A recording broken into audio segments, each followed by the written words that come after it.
Sendung? Ja. Alles klar. Hallo, meine Damen und Herren. Hier im Wald. Wir sind jetzt wieder live bei der Sommerradelrunde 2009. Und wir fahren gerade durch einen Wald. Das, meine Damen und Herren, ist wirklich, Sie können es kaum glauben, aber ich sage Ihnen, dies hier ist ein Wald. Mit was?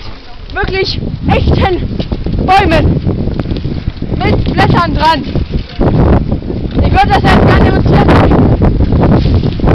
Blätter, keine Attrappen, wirklich echte Blätter. Sie können wirklich glauben, dies hier ist ein Wald. Zu Ihrer Rechten, meiner Rechten, die sind gar nicht hier. Das tut mir leid.